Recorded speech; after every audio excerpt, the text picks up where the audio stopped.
Hello, welcome to Friday's briefing. I just have one item at the top, and then we will get started. And apologies for the delay, especially because it's Friday. You saw Secretary Kerry this morning brief the Washington Diplomatic Corps on our efforts against Ebola, speaking more about what the international community can do to help contain this disease. I just wanted to give people a few statistics to update on the Secretary's engagement on the issue, and then I will open it up for questions in a moment. Just in the last 3 weeks, so since the UN General Assembly, the Secretary has had approximately 25 bilateral or multilateral meetings where Ebola has been a topic of conversation. This included, just on this recent trip, meetings with the Russian Foreign Minister Lavrov, the French Foreign Minister Fabius, the Egyptian President al-Sisi and Foreign Minister Shukri, policides with the UN Secretary General Ban Ki-moon at the Cairo Conference on Gaza reconstruction, as well as some other policides, and with the Austrian Foreign Minister during our stop in Vienna. Just this month, he has made at least 15 calls with foreign interlocutors, approximately 15 calls where this has been a topic. Obviously, we know this is an incredibly important priority for the Secretary, for the State Department, working with the rest of the U.S. government on this. I'd also remind people of the conference call he had with the Liberian president, the Sierra Leonean president, and the Ghanaian president on October 7th. Just to remind people of that. You probably saw today that President Obama has asked Ron Klain to coordinate the government's comprehensive response to Ebola. He will report to the President's Homeland Security Advisor, Lisa Monaco, and the National Security Advisor, Susan Rice. As you may have seen from Secretary Kerry's Twitter feed, he's known Ron for many years, thinks he's brilliant, tough, no nonsense, perfect person for a very tough job. Personally, I've known him for a while as well. Think he's fantastic in bringing management skills to this very tough challenge. So with that, I'll stay with Ebola since you started with it. The Secretary, in his comments to the Diplomatic Corps this morning, said that the UN has so far been unable to raise more than just a third of what the $1 billion asked for. I'm wondering, do you all have any idea why the fundraising appeal is not going as well as it could? I don't know why, Lauren. I'm happy to check with our folks to see if there's more behind why they haven't been able to raise as much money, but I think the point here is that people need to do more. The Secretary was clear, I think, speaking directly to other countries in these phone calls that I talked about, these meetings, imploring other countries not just to give funds, but also to give expertise, people to send to the region. We know that countries can and need to do more. The reason I ask is because, I mean, you think about it, and there have been so many fundraising appeals over the last couple of years.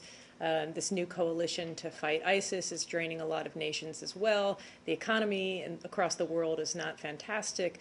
Wondering how that is being measured into the context of how to fight Ebola if the money and the resources can't be distributed. Well, I think what he was getting at, and I know what all of us believe, is that we can find resources here, and we have to. That this is a disease that is containable. If you put the right resources, right procedures, right practices in place, and a lot of those require money, and that's what we've implored other countries to do. So I know there are a lot of competing priorities, but this is an incredibly important one, and we believe other countries should do more. Would you rank this as the highest priority in terms? I don't think we're going to get in the business of ranking. There's a number of top priorities. This is certainly among them. Okay, and then do you have any more information on an alert this morning at the Pentagon? Apparently a woman who recently arrived in the United States from Africa was vomiting on a metro bus, or a tour bus, excuse me. I had not seen that. I'm sorry, I had not seen that. Okay, I think Arlington County's hazmat team closed the area down. Let me check with our team and see. Yes. Can we move on? We can. To the Israeli-Palestinian conflict. I'd like to come back to return to the remarks Secretary Kerry made yesterday. He said that it's imperative to relaunch the peace process, something he did in Cairo 3 days ago. But I think for the first time he made a connection, a link between the conflict and the rise of extremism and the rise of ISIL. And this morning the Israeli officials are pretty upset and angered against the Secretary. So I would like to know if the Secretary went a little bit too far. A couple comments. First, he did not make any linkage between Israel and the growth of ISIL, period. And we can go back over what he actually said, which I have in front of me. He did not make that linkage. what he was saying is, in the course of his work, do leaders in Europe and in the Middle East tell him that they like that the U.S. wants to try and achieve peace? Of course they do. Do the leaders think peace would help create a more stable region? Of course they do. That is in no way a newsflash. It's something that presidents of both parties for decades have said, that if we could make progress on Middle East peace, that would help create a more stable region. And that secretary was agreeing with what has been said publicly. And I would take issue with the part of your question that Israeli leaders, plural, have disagreed with what they thought the secretary said. I saw one in particular. And we would say to that, we know passions run high, politics are intense, but either the specific minister did not actually read what the secretary said, or someone's engaging in the politics of distortion here. By any means, it is an inaccurate reading of what the secretary said. He did not make a linkage between Israel and the growth of ISIL, period. But you do see where there is actually the lack of resolving this issue, and it drags on, and it goes on almost indefinitely, does in fact create a great deal of frustration that may lead to extremism. Don't you agree with that notion? I mean, Saeed, has the Israeli-Palestinian issue been exploited over the decades by extremists who hate Israel and the United States, who hate both of us? Of course it has. Various presidents, including the previous president, George W. Bush, spoke out about this, saying that if we could achieve peace between the Israelis and Palestinians, that would create a more stable region writ large in general. So you think that those leaders that told the Secretary of State there is a linkage, in fact, they're expressing a sentiment of hate? That's not what he was saying. He was saying that as he travels around the world... Well, can I finish my sentence, Saeed? And then you can follow up? Thank you. Sorry.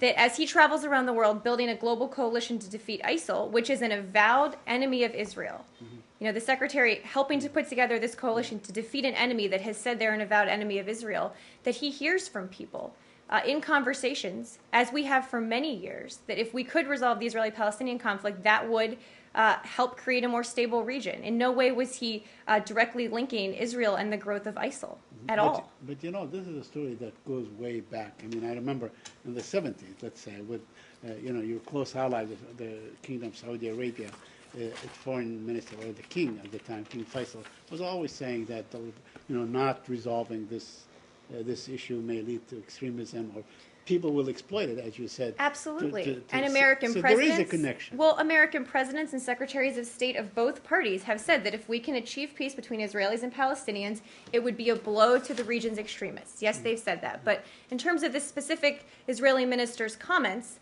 I think the secretary thinks, and everyone thinks, that what you say actually matters, and not just how someone tries to distort it for their own political purposes. Can I go back to Ebola for 1 second? All right, let's finish this and then One Elise. more on this. Is the secretary planning to propose a new peace plan at this time? I think you heard the secretary speak about the state of this issue in his press availability in Cairo, that we cannot want it more than the parties want it. We obviously believe there needs to be a path forward in the best interest of both people, but nothing else new to share at this point.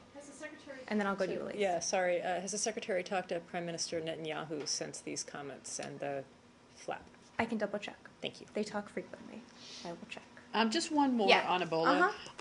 The Prime Minister of Belize, I believe, said something along the lines that Secretary Kerry called him and asked him to help evacuate a potential Ebola victim from the Carnival cruise ship, and that he refused to do that.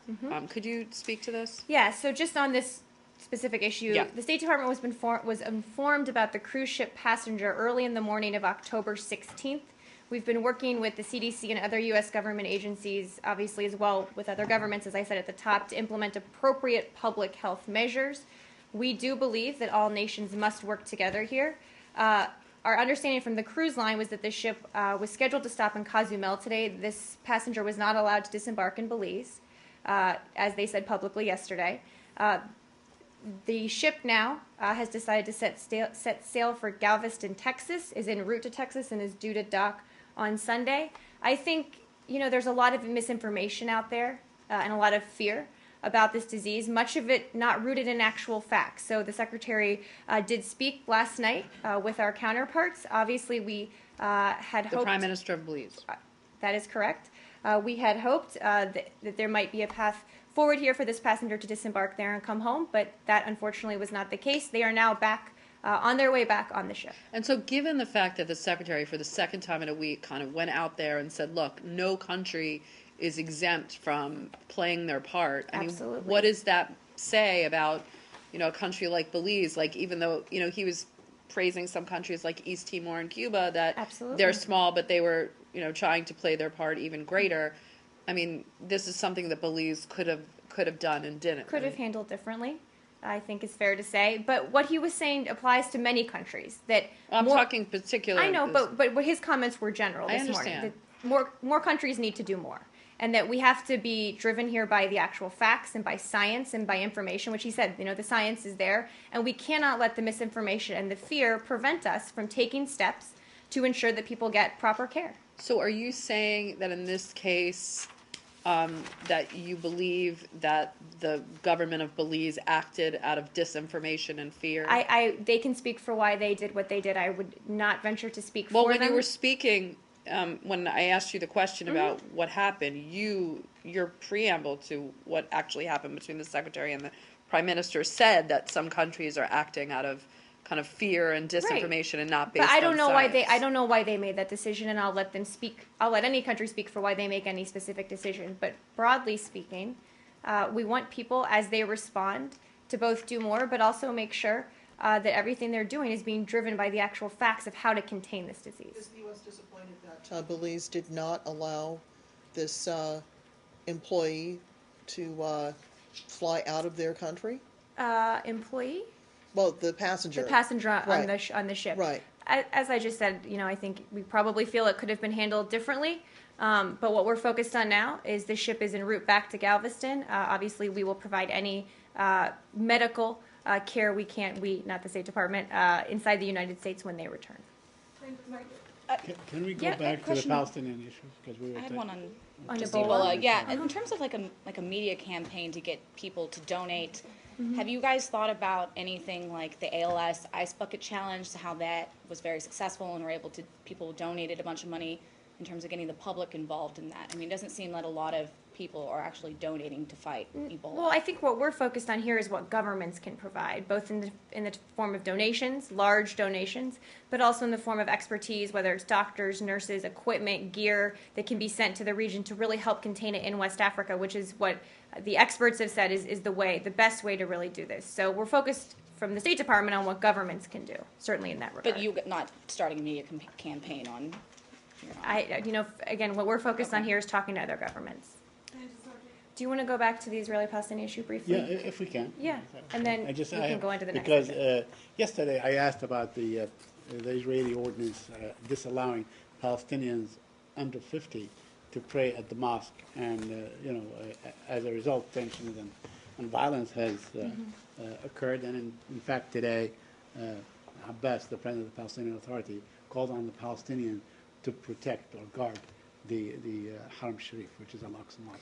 Do you have any Well, comments we on that? are, Saeed, we are very concerned about recent tensions there and have urged all sides to exercise restraint, refrain from provocative actions and rhetoric, and respect the status quo. So we're following what's happening, and that remains our position. Okay. Also, the Israelis killed a 13-year-old boy yesterday. I wonder if you have any comment on We that. have seen those reports. Of course, deeply regret the loss of life here and send our condolences to his family. We understand and have urged the government of Israel to conduct an investigation. We are understanding that they are doing that to determine the facts surrounding the incident. And finally, this weekend there is a conference or convention for the Holy Land Ecumenical Foundation. It's a Palestinian Christian organization, and Palestinian Christians say that you guys are not reaching out to them, or in fact they try to reach out to you, but they get nowhere. And in fact, Do you mean the State Palestinian Department? patriarch, huh? Are you talking Because about the the U.S. government or the State Department? I think the State Department. I think they try to reach out to the State Department. They are not finding ways because Palestinian Christians are really shrinking. And in fact, the repression is multi-layered. It's not only one layer. And there is the head of the Roman Orthodox Christian, Palestinian Christian, is in town, Father Atallah. And I'm sure he would probably welcome an opportunity to meet with the State Department. Would you? Let me check. Saeed, I wasn't aware of those specifics in terms of the visit or what's happening. Let me check and see. Yes. Subject, Nigeria. Apparently the Nigerian government has reached a deal with with Boko Haram. Two deals. The one is a ceasefire, and the other one is the release of the young girls. Can you independently verify this? We cannot at this point. We obviously are aware of reports about a possible announcement by the Nigerian government of a ceasefire. Obviously, we would welcome an end to hostilities, a restoration of security, and I think it should go without saying, would welcome the release of those girls that have been gone far too long, but we cannot independently confirm that at this point. Yes, in the back. From the U.S. team that is there trying to assist the Nigerians in recovering the girls and helping them deal indirectly with the threat from Boko Haram. I don't have the latest from them. I think, again, these are just reports that are coming out. I know they're looking to get more information, so as soon as we have anything to confirm, we will do so. Yes, in the back. Thank you. On the announcement that Secretary Kerry is going to meet Chinese State Councilor Yang Jiechi, it's a 2 days meeting. In Boston, yes. In Boston, yes. Yes, his hometown. Yes.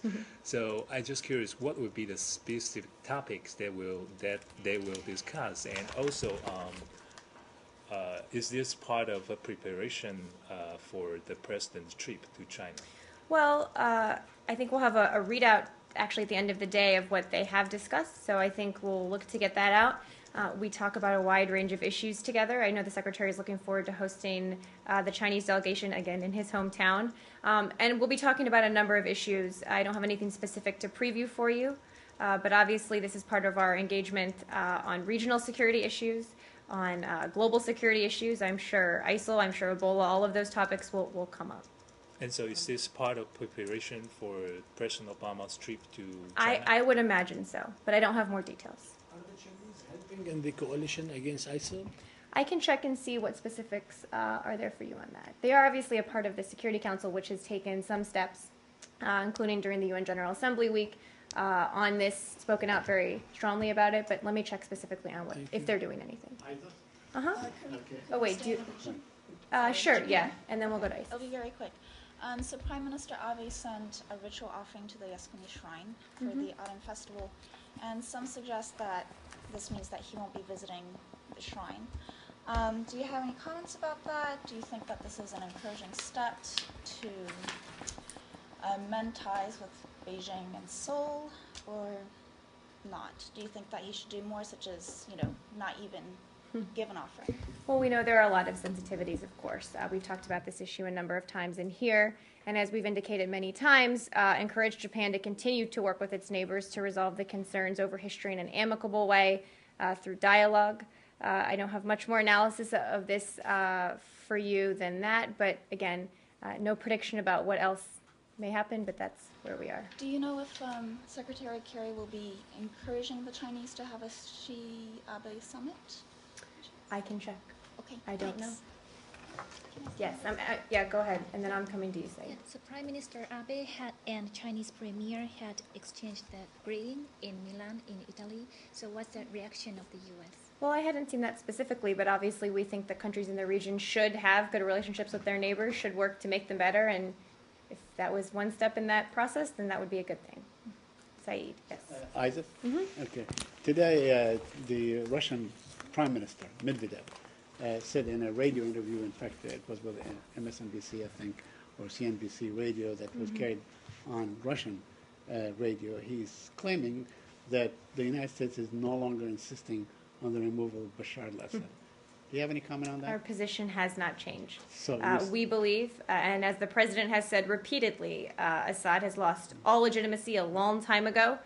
There cannot be a stable, inclusive Syria under his leadership. There is not a role for him in the future of Syria. The context of what he said is the following: that now the priority is really to fight ISIS and not to worry so much about Assad, who's actually on the same side in fighting ISIS. That's a simplistic reading of the situation. We can go after ISIL, as we are doing in Iraq and Syria, and also make very clear that there needs to be a political, negotiated, transitional governing body going forward that is in the best interest of Syria, that gets to a government without Assad. And finally, from me on this issue, the ISIS is claiming to have fighter jets. Do you have any comment on that? Yes, that is, we do not have anything to confirm that. Let me just pull this up right here for you. Just give me 1 second. And General Austin did a briefing this morning where he also spoke to this as well, but let me just give me 1 second. I don't think he spoke very much. That we to don't it. have any operational reporting of ISIL flying jets in support of ISIL's activity on the ground. We cannot confirm those reports in terms of that. But do you think that they have fighter jets or not? Let me see if I have more. The answer is no, but let me see if I have more on this. We are not aware of ISIL capturing any fighter jets from Iraq. Have nothing to confirm those reports. If ISIL were confirmed to have fighter jets or other aircraft, would that strengthen the argument for establishing a no-fly zone, as Turkey has been requesting? Well, there are a lot of hypothetical ifs that, if were they to become true, I'm sure would be looked at by our military planners, and we would have that conversation then. But again, nothing to confirm they have them, and at this point, nothing's changed on the no-fly zone or the buffer zone. Are not considering implementing that. That's not part of our military plans at this time. I know this is technically a question for the Pentagon, but because the State Department is very much involved in this, is there any more that can be said about what the U.S. and Turkey have agreed that can be done to try to push back ISIL, particularly inside Syria? Nothing more than we've already said. Obviously, it was a welcome step that they've agreed to train and equip the Syrian opposition. Nothing further. We're having continued conversations with them. Can you confirm that the U.S. has received permission from Turkey to fly drones for intelligence gathering purposes out of Turkish military I'll let Turkey make installations? any announcements they want about how they're going to contribute here. I don't have anything to confirm. Can you for confirm whether the U.S. made that request? Nothing else to confirm for you, Roz. Yes, Laura. Pursuant to Assad, can you discuss to any degree the extent that the U.S. might be deconflicting with the regime over the airstrikes? I mean, it's been noted, and I think you all have agreed. I think Austin today said that that the Syrian government hasn't prevented any of the airstrikes from happening. And we confirmed when we first began them that we had, through our UN ambassador, given them a heads up that we were going to. Okay, so You there remember is at some the kind time. of, you know, There was if not at the time. coordination, there's I'm discussion. not sure that that's or- been ongoing. As we said at the time, we confirmed that we had done so to give them a heads up, not to coordinate. I don't know if that's ongoing. But General Austin is correct. They have not attempted to interfere. Okay, and can you talk a little bit about a little more about the meeting in Paris on Sunday between Mr. Rubenstein and the YPG, the PYD, Salah Muslim? I don't have many more details for you, I think, confirming that it happened on Sunday. Okay. Today, the YPG spokesman, actually, was it the PYD, since they're kind of the same group. Thing, yeah, exactly. He said that Kurdish fighters are sharing information with the coalition, and they are coordinating strikes, and that the successes in Kobani are due in part because of this coordination. Is that true? We do get intelligence get information from a wide range of people. Obviously, look for it anywhere we can get it. So yes, there is some intelligence and information sharing going on. That's not something you can replicate everywhere, of course, but in this case, that is correct. Okay. The fact that they are close to the PKK, this group, will not deter you from meeting with them. Will not, no. Would the United States at this point rule out any arms transfers to the YDP? I'm not going to rule anything in or out, but obviously that's not something we're doing. As a follow-up to this, the United States government was refused the request of visa of Salih Muslim, the head of PYD before. Will you reconsider this decision after this first direct contact with PYD? I wasn't familiar with the first case, so that may have been before my time, but I'm happy to check. Again, conversations don't equal coordination. We talk to a wide range of officials, of actors, of people involved here across the board, a large swath of Syrian society, but does not mean we're always coordinating. And you trust them now and their None of intelligence? this is about trust. This is about seeing if we can work with others who want to defeat ISIL in the same way that we do. So obviously there's a wide range of actors we talk to. That doesn't mean we're coordinating, but one conversation does not coordination make. One more on Syria. Well, I think Tolga had one more. Actually, I'm going to ask on Turkey. Go ahead. Okay. Thank you. I want to ask you about We're just going to be up here for a few hours. about Glad the I air have raid. on flat. About the air raids. Now, you're saying that you let the Syrians know the first time you did this, correct? Well, not when or not No, I'm exact saying when it's- specifics. But it would be logical or prudent to do this every time there is a raid, wouldn't it? Not necessarily, Because We've taken you don't. a number of strikes, and I don't Okay. think that necessarily has to happen, and I think it would be a mistake So you told them for that the just Assad one, regime too. You told them that one time we are going to told do them this. before- Stay out of our way. Is that what you said? I'm not going to pass along the specifics of the conversation, but we did give them, as we said weeks ago, a heads up. The reason I ask this is because Syria is known to have the S-300, surface-to-air missiles Mm-hmm. supplied by Russia, which can bring down U.S. jets. So, you want to avoid that situation, correct? I think that would be fairly common sense. So the common sense would call for, some sort of at least informing them every time. Not there is a- necessarily. Not necessarily. Marie, are you aware of an Iranian plan to solve the crisis in Syria and the fight between the regime and the opposition through a ceasefire first and then an election, presidential and parliament elections? I haven't seen those specifics. I know there are lots of ideas have been floated out there since we've been trying to resolve this diplomatically, but not aware of those specifics. Have you discussed this issue with the Iranians in Vienna? Not to my knowledge, no. Are you aware of Staffan de Misturo's efforts in that regard? Because he's met with the clerics of Hezbollah. He's also formulating some ideas to restart the Geneva talks. Well, Are we you would aware like of to that? restart the diplomatic talks, and what that looks like going forward obviously will need to be worked out because we know this is the only path forward here. But as we've said, we will not go back to the negotiating table until the Assad regime is willing to come to that table talking about a transitional government. Is there any effort for the Syrian fighters in Kobani to coordinate with the Syrian rebels against Assad? Are you aware of any? I can check with our team. Okay.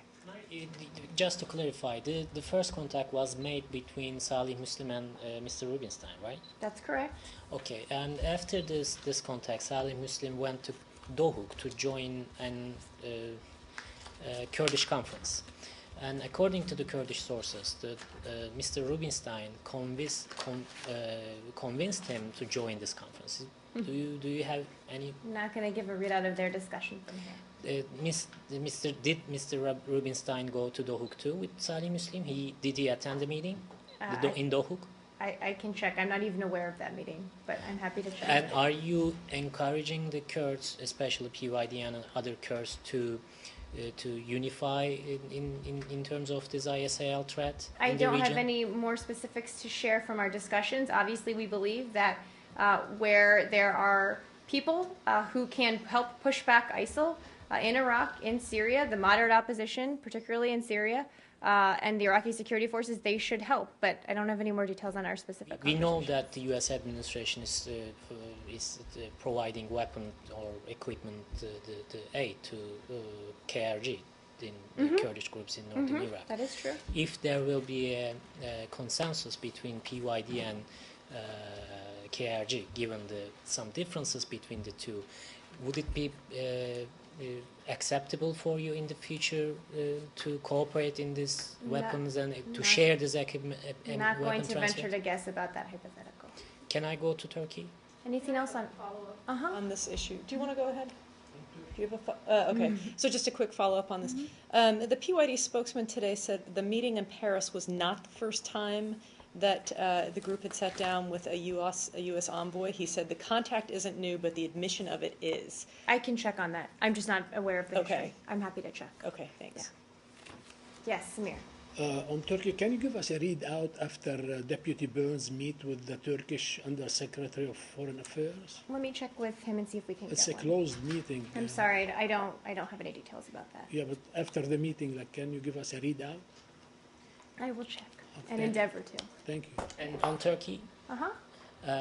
today a massive corruption case was dropped after the prosecutor's decision because of the lack of grounds to take any legal action. And the U.S. administration had characterized this incident actually as a scandal at the annual human rights report. Do you have any reaction to this decision? I hadn't seen that decision. Let me check with our team and see if we have a reaction. Yes, Nicola. Yes. Can we move to Ukraine? We can. What is your understanding about the intense diplomatic activity which is happening in Milan, in Italy?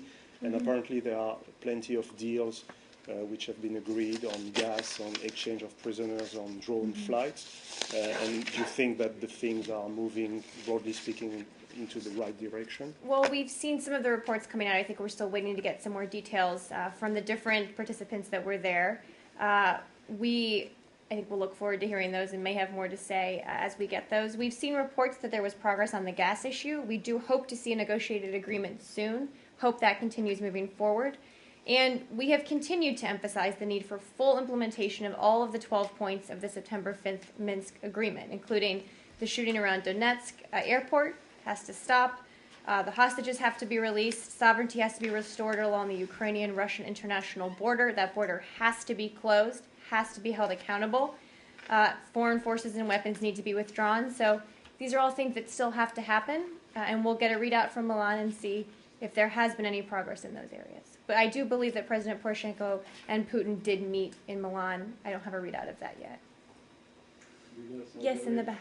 Yes. And then we can go to Saudi Arabia. Carrying on with the Russia question, there has been not very much talked about Crimea in these Milan talks, and what do you think? Should that be, part of the discussions in terms of between the Russian and Ukrainian presidents as well? Well, I don't have a full readout yet of the discussions in Milan, so let me see if I can get more of that, and we can talk about this a little probably on Monday. Obviously, our position on Crimea has not changed. Another one with Russia and actually Estonia. Assistant Secretary Victoria Nuland yesterday met with the Estonian Minister of the Interior, and there's a question about Russian authorities holding an Estonian police officer who was abducted. Did that come a while up? ago? That's the Yeah, case from, yeah. that was in beginning of September. I think, yeah. Did they talk about this? I don't know. Let me check and see if we can get that for you. And maybe just a different version of the same question. Secretary Kerry was talking to Foreign Minister Lavrov in Paris a couple of days ago. Did they discuss the question of the Estonian officer being held in Russia? They did not. I can't remember if this has ever come up in here, but do you have any comment on the number of McDonald's that have been closed in Russia since? That happened a while ago, and I had Was something. I had something on that. Then I can double check with All right, our, I can go back in that with case. our team. What I remember from that is, do you remember when the McDonald's opened and people would line up? You were there? Really? Yes, I was in Moscow. Absolutely. Well, see, there you go. Huh? Did the food taste the same? Yeah, I mean, I would go. Yeah. Exactly. But I remember Yeltsin standing there with his grandson. Right? Really? Line. But there were huge lines, and it was this great symbol of what was happening in the world, and the fact that McDonald's was opening in Russia. Obviously, things are different now, but let me see if there's anything new to update you. Yeah, on there. just like whether you see it as like a coordinated kind of retaliation to. Let me check with our folks. Thanks. Yes, we can. The Saudis. That's my new favorite fact about you, though, that you were there. I like that. I've been in a lot of places. Anyway, so the Saudi Saudi court sentenced a Shia cleric, Nimr Nimr, to death for disobeying the guardians, which in this case the monarchy. That's what it means. Do you have any comment on that? I'm sorry, Said, I hadn't seen that. Would that I'll get you a comment after the briefing. Would that something that would cause you to have comment? Without knowing the specifics, I don't want to comment one way or the other, but I'll get you something after the Because briefing. it is likely to stir up a lot of trouble, especially in the eastern sector where the oil is. Where many of the Shia where, are. Where the Shias are and where the oil is and so on. Let me check. But don't you think that this is, to send them to death for incitement and not obeying the guardians, which is in Arabic, those who are, who rule you, that's what it means. Is that a bit excessive? I really would like to see the details. But you would before I consider comment. that sentencing someone to death, for what he says is Well, basically let me look excessive. at the details of the case. Thank you. Yes. Philippines. A Marine is in custody for killing a transgender Filipino. Assuming charges will be filed, if they are, is the U.S. prepared to hand over the Marine to Philippine custody? Well, there has been no indictment yet, just to make sure people were on the same page here. My understanding is that under Philippine law, a person is considered charged upon the filing of an indictment in court. Obviously, that hasn't happened yet. There has been superb coordination between the U.S. and Philippine authorities on this case. We can confirm that a criminal complaint in the Philippines has been filed. A number of subpoenas have been issued. So we will continue to cooperate on this. Obviously, we'll coordinate closely on this with them going forward. I don't have any more specifics, though, before an indictment is issued. Okay, so you couldn't say if the U.S. is prepared to hand him over to Philippine custody if he is indicted? Any offenses would be handled in accordance with the applicable provisions of the Visiting Forces Agreement, which I know is a DoD thing, and I don't want to get ahead of that. Does he have immunity? I can check, Laura, but Okay. I think anything will have to be in accordance with the agreement we have with them to have our folks there. How do you expect this to affect some of the U.S.-Philippine military agreements? I know there's been some tensions recently and some questions. The U.S. is trying to step up some troop rotations through the country. Well, we certainly share a long history of close security cooperation bilaterally. Do not want this in any way to affect that. We'll continue to coordinate closely with the Philippines, which, as you all know, is a treaty ally, to determine the schedule of future military exercises and how we will continue working together, but we are very committed to this relationship. Thank you. Anything else? That's it? No. One more on Japan and one more on Yemen, and then everyone can begin their weekends. So Yes. Prime Minister Abe had a meeting with President Putin in Milan. So what's the reaction of U.S. and also they agreed to have another meeting in Beijing at the occasion of APEC? Well, as I said, I think to a related or similar question, we believe the countries in the region should talk and work together and have better relationships if they can. I don't have more comment than that. Yes, Yemen. Yeah. President spoke with President Hadi today, expressing the U.S.'s support for his continued governance. What more is the Obama administration prepared to do to help the Hadi government against what seems to be this relentless push by the Houthis to essentially take power? Well, since the beginning of their transition in 2011, we have taken a number of steps to help the government. More than $800 million in assistance to Yemen to help with their transition, including to things like the national dialogue, including humanitarian assistance, economic reform assistance, things that can help them with governance. We know there are continued challenges, certainly, when it comes to the Houthis. There's a substantial Houthi presence in parts of the country, but have again called on all parties to abide by their agreements, the Peace and National Partnership Agreement, and to work together peacefully to resolve those issues. And are there any specific forms of assistance regarding AQAP? Anything new? I mean, we've certainly worked very closely in the counterterrorism realm on AQAP, $275 million to help build their CT capacity of their security forces. This is a threat we've worked together on very closely and will continue to do so.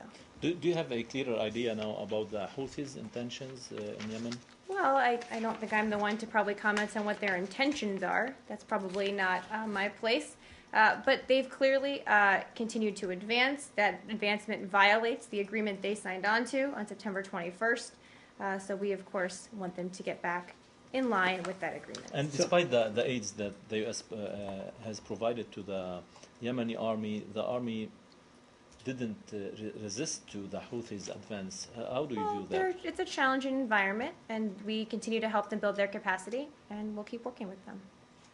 President Hadi, or people close to President Hadi, are saying that the former president, Ali Abdullah Saleh, is actually working very closely with the Houthis. Do you have any idea? I hadn't heard that. Okay. Anything else? Thank you. Thank you.